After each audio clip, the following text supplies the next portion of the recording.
we have discussed the different terms when it comes to dealcoholizing wine.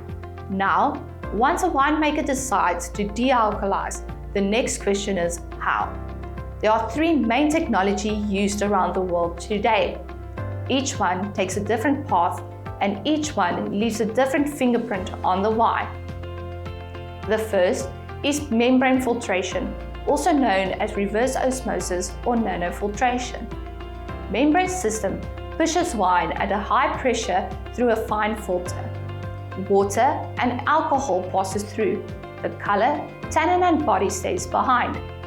The alcohol and water mixture is then treated separately to pull the ethanol out, and the wine is reconstructed with dealcoholized water. It's a gentle, no-heat process on the first pass, which is kind to the wine structure. The trade-off is that it's a multi-stage system. You generally need a second pass to fully separate the ethanol out, and it uses meaningful volumes of water, along with ongoing membrane maintenance. The second is the spinning cone column, which is vacuum evaporation process.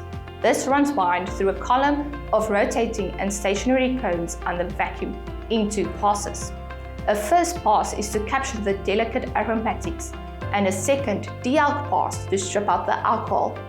The captured aromatics are then available to be blended back into the wine depending on the product target alcohol content. It's also a large, capital-intensive piece of equipment, generally suited to high-volume operations, and it runs on steam, so there's an energy cost tied to that. The third is vacuum distillation, and this is the space we work in. Vacuum distillation is a single-pass process which lowers the pressure inside the system, which drops the ethanol boiling point dramatically. That means alcohol can be evaporated off at a much lower temperature than normal distillation, protecting the heat-sensitive aroma and flavor compounds that give a wine its character. The alcohol-rich condensate is drawn off, and the remaining wine retains the bulk of the original structure, color, and aromatic profile. With that being said, the vacuum distillation technology used in GoLo allows a more gentle boiling process with lower heat transfer surface temperatures than the spinning cone column.